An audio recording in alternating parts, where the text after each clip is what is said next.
ನನ್ನ ಎಲ್ಲ ಆತ್ಮೀಯರಿಗೂ ನಮಸ್ಕಾರಗಳು. ಆತ್ಮೀಯರೇ, ಇದಕ್ಕಿಂತ ಪೂರ್ವದಲ್ಲಿ ಇನ್ಪುಟ್ ಮತ್ತು ಔಟ್ಪುಟ್ ಡಿವೈಸ್ ಬಗ್ಗೆ ತಿಳಿದುಕೊಂಡಿದ್ದೇವೆ.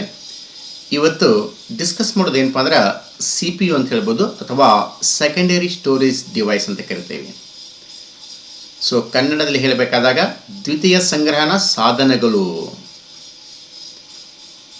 ಇಲ್ಲಿ ನೀವು ಸಿ ಪಿ ಯು ಎಂದರೆ ಏನು ಅಂತ ಕೇಳ್ಬೋದು. ನೀವು ಇನ್ಪುಟ್ ಕೊಟ್ಟದ್ದನ್ನು ಔಟ್ಪುಟ್ ಡಿಸ್ಪ್ಲೇ ಮಾಡೋದನ್ನು ಮಿಡಲ್ ನಿಂತು ವರ್ಕ್ ಮಾಡೋದು ಯಾವತ್ತಪ್ಪ ಅಂದ್ರೆ ಸಿ ಪಿ ಯು. ಅದರ ಅರ್ಥ ಏನಂದ್ರೆ ಸೆಂಟ್ರಲ್ ಪ್ರೊಸೆಸಿಂಗ್ ಯೂನಿಟ್ ಅಂತ ಕರಿತೀವಿ, ಅಥವಾ ಸೆಕೆಂಡರಿ ಸ್ಟೋರೇಜ್ ಡಿವೈಸ್ ಅಂತ ಕರಿತೀವಿ. ಅದನ್ನು ನೀವು ನೋಡಬಹುದು ಇಲ್ಲಿ ಚಿತ್ರದಲ್ಲಿ.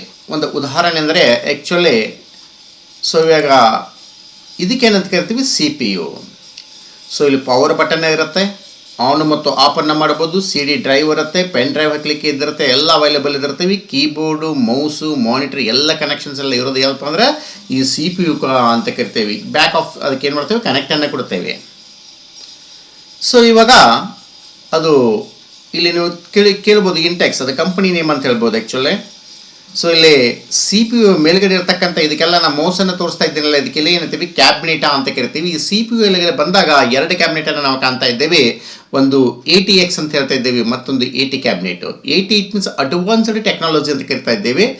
ATX it means advanced technology extended ಅಂತ ಕರಿತೇವೆ. ಇವತ್ತು ನಾವು ಏನು ಮಾಡ್ತೀವಿ, ATX ಕ್ಯಾಬಿನೆಟ್ಸನ್ನು ನಾವು ಬಳಕೆ ಮಾಡ್ತಾ ಇದ್ದೇವೆ ಮ್ಯಾಕ್ಸಿಮಮ್. ಅದರ ಅರ್ಥ ಏನಂದರೆ ಆ್ಯಕ್ಚುಲಿ ಸೊ ಲೆಫ್ಟ್ ಇರ್ತಕ್ಕಂಥ ಕ್ಯಾಬಿನೆಟು ಓಪನ್ ಆಗುತ್ತೆ, ರೈಟ್ ಇರ್ತಕ್ಕಂಥ ಕ್ಯಾಬಿನೆಟ್ ಓಪನ್ ಆಗುತ್ತೆ. ಮಿಡಲ್ ಏನಪ್ಪ ಅಂದ್ರೆ ಒಳಗಡೆ ಅದ್ರ ಹಾರ್ಡ್ ಡಿಸ್ಕ್ ಆಗಿರ್ಬೋದು, ಸಿ ಪಿ ಯು, ಆಮೇಲೆ PCI ಅಂತ ಹೇಳ್ತೇವೆ, ಕೆಲವೊಂದು ರಿಜಿಸ್ಟರ್ಸ್ ಇದ್ದಿರ್ತವೆ. ಇವೆಲ್ಲ ಏನಪ್ಪ ಅಂದ್ರೆ ಇನ್ಸೈಡ್ ದ ಕನೆಕ್ಟು. ಸೊ ಇದು ಆದ ತಕ್ಷಣ ನೆಕ್ಸ್ಟ್ ನಿಮಗೆ ಮುಂದಿನ ವಿಡಿಯೋದಲ್ಲಿ ಅದರ ಬಗ್ಗೆ ಡೀಟೇಲ್ಸ್ ಆಗಿ ಎಕ್ಸ್ಪ್ಲನೇಷನ್ಸನ್ನು ಕೊಡ್ತೇನೆ. ಈಗ ನಿಮಗೆ ಹೇಳಿನೀಗ ಆತ್ಮೀಯರೇ, secondary storage device or CPU. So secondary storage device or CPU, it means so central processing unit or the microprocessor. ಈ ಸಿ ಪಿ ಯು ಒಳಗಡೆ ಬಂದಾಗ ಮೇನ್ ಏನಪ್ಪ ಅಂದ್ರೆ ಒಂದು ಮೈಕ್ರೋ ಪ್ರೊಸೆಸರ್ ಅಂತ ಒಂದು ಚಿಪ್ ಐತಿ. It's the most important component of your computer. ಈ ಕಂಪ್ಯೂಟರ್ಲಿ ಅತ್ಯಂತ ಮಹತ್ವದ ಭಾಗ ಯಾವತ್ತಪ್ಪ ಅಂದ್ರೆ ಮೈಕ್ರೋ ಪ್ರೊಸೆಸರ್ ಚಿಪ್ ಅಂತ ಹೇಳ್ತೇವೆ. It does all the thinking, ಪ್ರತಿಯೊಂದು ಯೋಚನೆಯನ್ನು ಮಾಡ್ತೈತೆ ಅದ. ಅಂಡ್ ರನ್ ದ ಪ್ರೋಗ್ರಾಮ್ಸ್, ಪ್ರತಿಯೊಂದು ಪ್ರೋಗ್ರಾಮ್ಸ್ ಅನ್ನು ಎಕ್ಸಿಕ್ಯೂಟಿವ್ ಸಹ ಅದ ಮಾಡ್ತೈತಿ. It's behind all the operations. ಮಾನವನಿಗೆ ಹೆಂಗೆ ತನ್ನ ಮೆದುಳು ಹೇಳಿದಾಗ ಮಾತ್ರ ಕೆಲಸವನ್ನು ಮಾಡ್ತಲ್ಲ ಆ ರೀತಿ. ಸೊ ಈ ಕಂಪ್ಯೂಟರ್ದಲ್ಲಿ ಆ ಮೈಕ್ರೋ ಪ್ರೊಸೆಸರ್ ಯಾವ ರೀತಿ ಎಕ್ಸಿಕ್ಯೂಟ್ ಮಾಡ್ತಿತ್ತಲ್ಲ ಅದೇ ಪ್ರೋಗ್ರಾಮ್ಸನ್ನು ಏನಪ್ಪ ಅಂದ್ರೆ ಎಕ್ಸಿಕ್ಯೂಟ್ ಮಾಡಿಸೋದು ಏನಪ್ಪ ಅಂದ್ರೆ ಸಿ ಪಿ ಯು ಅಂತ ಹೇಳ್ತೇವೆ. ಆದ್ದರಿಂದ hence it is also called a brain or heart of computer. ಆದ್ದರಿಂದ ನಿಮಗೊಂದು ಕ್ವಶನ್ ಅನ್ನ ಬರ್ಬೋದು ಇಲ್ಲಿ. ಸೊ ಡ್ಯಾಶ್ ಟೆಸ್ is a heart or brain of computer ಅಂತ ಕೇಳಿದಾಗ ಸಿ ಪಿ ಯು ಅಂತ ರೈಟ್ ಮಾಡ್ಬೇಕು ನೀವು. ಏನದು ಸಿ ಪಿ ಯು ಅಂತ ಕರಿಬೇಕು. The C P U speed is measured in gigahertz. C P U ಸ್ಪೀಡನ್ನು ನಾವು ಯಾವ್ದ್ರಲ್ಲಿ ಮೆಜರ್ಮೆಂಟ್ ಮಾಡ್ತೇವೆ ಅಂದ್ರೆ ಗಿಗಾ ಹರ್ಟ್ಸ್ ಅಲ್ಲಿ ಮಾಡ್ತೇವೆ ಅಂತ ಹೇಳ್ತೇವೆ. ಸೊ ಇಲ್ಲಿ ನಾವು ಏನು ಮಾಡ್ತೇವೆ, ಆ್ಯಕ್ಚುಲಿ ಸಿ ಪಿ ಯು ಅಂದರೆ ಫಂಕ್ಷನ್ಸ್ ಅಂತ ಹೇಳ್ತೇವೆ ಈಗ. So functions of C P U ಅರ್ಥ ಏನಂದ್ರೆ executes instructions from the programs. Present ಇರ್ತಕ್ಕಂಥ ಪ್ರೋಗ್ರಾಮನ್ನು ಕೊಟ್ಟಿರ್ತಕ್ಕಂಥ ಇನ್ಸ್ಟ್ರಕ್ಷನ್ಸ್ಗಳ ಮುಖಾಂತರ ಎಕ್ಸಿಕ್ಯೂಟನ್ನು ಮಾಡ್ತೈತೆ. ಸೊ ನೆಕ್ಸ್ಟ್ ಏನಪ್ಪ ಅಂದ್ರೆ performs the arithmetic and logic operations. ಇದು ಅರ್ಥಮೆಟಿಕ್ ಅಂದರೆ ನಿಮಗೆ ಇದಕ್ಕಿಂತ ಪೂರ್ವದಲ್ಲಿ ಹೇಳಿನೀಗ. Arithmetic it means it performs the addition, multiplication, subtraction, division, and also to know the modulus functions. So logical it means, so when we comparison one statement to another statement, in that time I going to use the logical operators like for example not, or, and ಅಂತ ಹೇಳಿನೀಗ. So ಆಮೇಲೆ ಏನಾಗುತ್ತೆ, process data and manages input and output operations.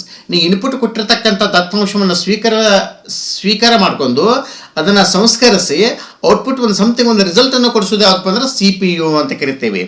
ಇನ್ನು ಇದರ ಒಳಗಡೆ ಬಂದಾಗ ನಾವು actually main parts of the C P U ಅಂತ ಕರಿತೀವಿ. ಸಿ ಪಿ ಯು ಕೆಲವೊಂದು ಮೇನ್ ಪಾರ್ಟ್ಸನ್ನು ಮಾಡ್ಕೊಂಡೇವೆ.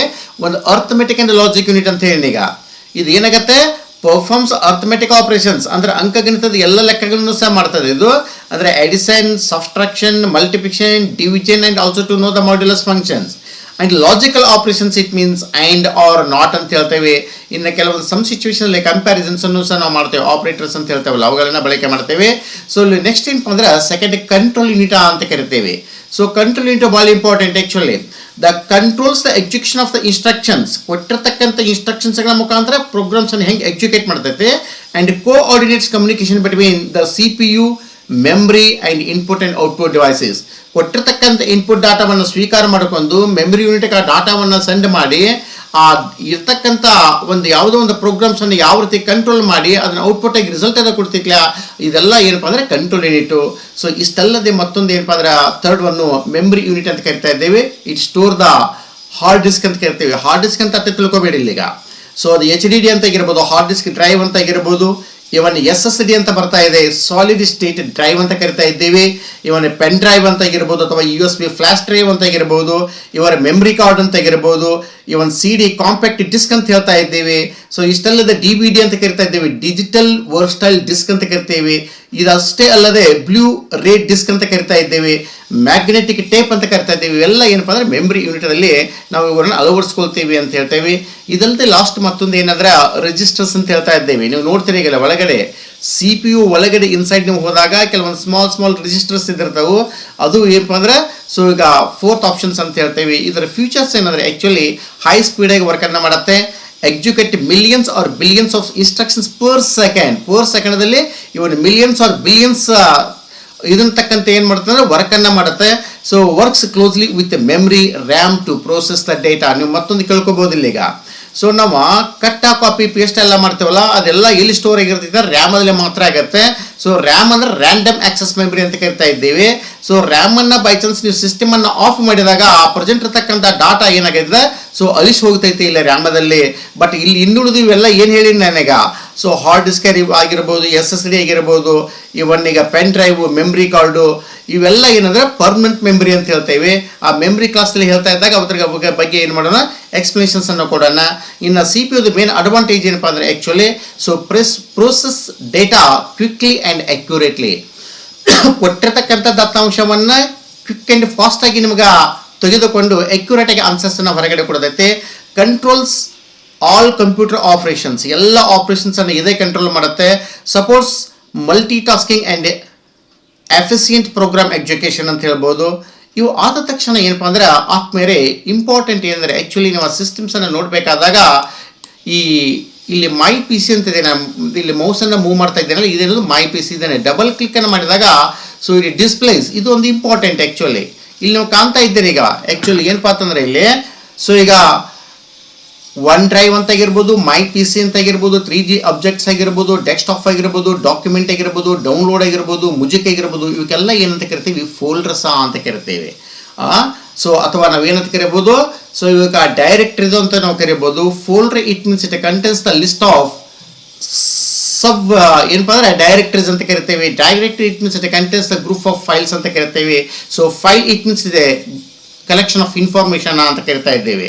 ಆದ್ಮೇಲೆ ಇಲ್ಲಿ ನೋಡ್ಬೋದು CDF ಅಂತಿದೆ. ನೀವು ಇದಕ್ಕಿಂತ ಪೂರ್ವದಲ್ಲಿ ಹೋದಾಗ ಸೊ ಓಲ್ಡ್ ಸಿಸ್ಟಮ್ಸಲ್ಲಿ so Pentium 1, Pentium 2, Pentium 3, Pentium 4 ಅಂತಿತ್ತಲ್ಲ, ಅಂಥ ಸಂದರ್ಭದಲ್ಲಿ ಸೊ I1, I3 ವರೆಗೆ ಏನು ಮಾಡ್ತಾ ಇದ್ದೀವಿ, ಸೊ ಮಲ್ಟಿಪಲ್ ಡ್ರೈವ್ಸನ್ನು ನಾವು ಕಾಣ್ತಾ ಇದ್ದೇವೆ. ಸೊ ಒಂದು ಉದಾಹರಣೆ ನೋಡಬೇಕಾದಾಗ ನಾನು ನಿಮಗೆ ನೋಟ್ಸಲ್ಲಿ ನಾನು ರಿಟರ್ನ್ ಮಾಡೀನಿ ಇವಾಗ. So generally we double click my ಪಿಸಿಯನ್ನು ನೀವು ಡಬಲ್ ಕ್ಲಿಕ್ ಮಾಡಿದಾಗ ಫೋಲ್ಡರ್ ಆಟೋಮೆಟಿಕ್ ಏನಾಗುತ್ತೆ ಈ ರೀತಿ ಓಪನ್ ಆಗುತ್ತೆ.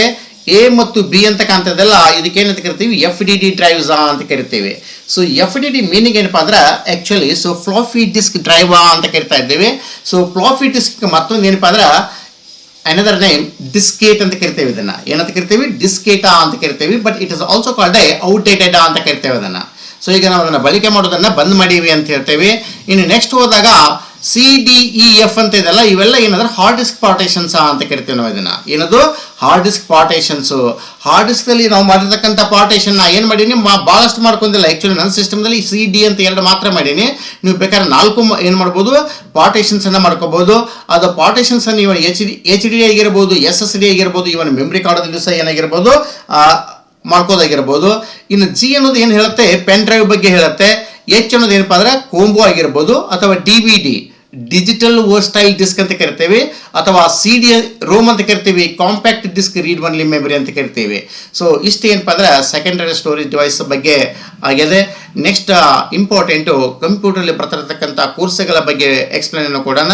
ಇವತ್ತಿನ ಕ್ಲಾಸವನ್ನು ಇಲ್ಲಿಗೆ ಮುಗಿಸೋಣ. ಎಲ್ಲರಿಗೂ ಮತ್ತೊಮ್ಮೆ ನಮಸ್ಕಾರಗಳು.